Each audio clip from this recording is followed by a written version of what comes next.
I will be hand painting these 3 boring minifigures into these epic jungle soldiers. Bear in mind, this is the first time I have ever painted Lego and a lot of mistakes were made. He needs some milk! But the end result turned out way better than I expected. So, let's get started. Yoink. The first step is to separate all the limbs so I can paint and dry each part individually. Starting with soldier number 1, we will first need to sand down all the limbs that we're going to paint over, because sanding all the limbs will help the new paint stick better to all the parts and will also allow the legs to move without resistance from the paint buildup. An important part of sanding the legs is to really shave off a good chunk of plastic from the top part of the leg so that it can move freely after multiple layers of paint have been applied. When sanding is done, it's now time to wash off all the parts and let them dry, and then we will be ready to start painting. A few moments later. Now that the parts are clean and dry, we can start by applying the first layer of paint. I'm going to be using this cool looking dark green color as the base color. I'm also going to be attaching all the parts to these clippers so it's easier to paint on and so that my fingers doesn't mush the paint. It's also important to have at least 2 layers of paint so that the surface gets smooth and so that the blue color gets completely covered.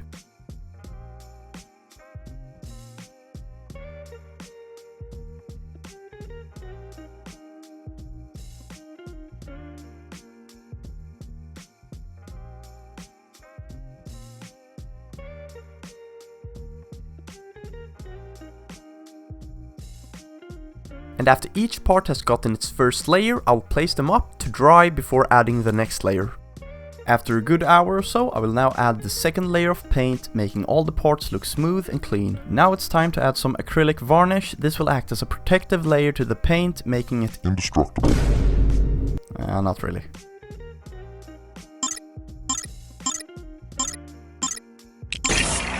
Now that it's dry, I will add this masking tape to the legs and paint the feet brown for the boots.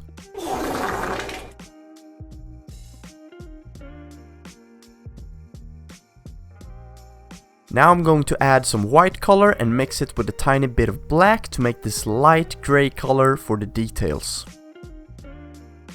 There was really no planning when it comes to designing the figs, as I really wanted to improvise on the spot. So for the torso, I made this round collar and then just a straight line down the middle of the shirt. I then added 2 chest pockets on each side. Then for the left arm I added 3 stripes, as I thought it would look cool, and also an arrowhead by the sleeve. For the right arm I added 2 arrowheads resembling the soldier's rank, and also because it reminded me of a COD level. Then for the belt I added a belt buckle. Here I did a big mistake trying to scratch off the imperfections, as I thought the dried grey paint would easily scratch off, but it didn't work. What I needed to do was to paint the details on accurately from the start and then wipe any mistakes instantly before the paint dries. Now I'm gonna add the second layer of paint to the feet, and lastly add the final layer of acrylic varnish. Now folks, it's time for some accessories. I ordered some custom military gear from Temu that we're going to paint. For the vest, I gave it some brown and black features.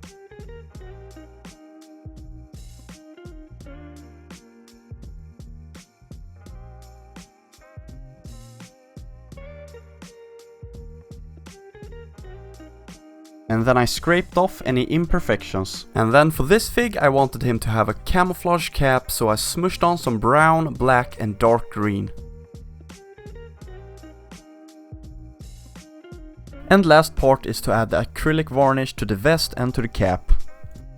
And now time for the best part, the assembly. It's really satisfying to see the fig come together. One mistake you can clearly see is that I should have painted the holes on the back of the legs, but that's an easy fix. Otherwise, I'm really happy with how the first fig turned out.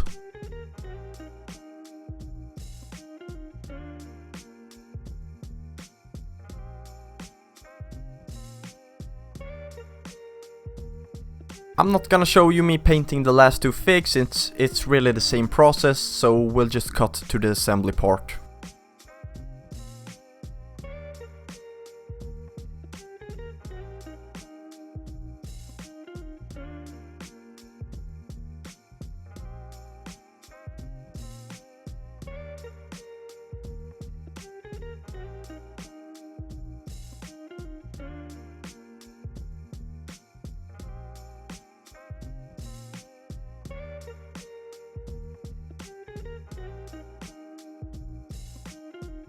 And there you have it, the Jungle Trooper squad completed. If you enjoyed the video, please make sure to leave a like and subscribe. My goal is to reach 100 subscribers and it would really motivate me to do more fun LEGO stuff like this. Until next time, peace.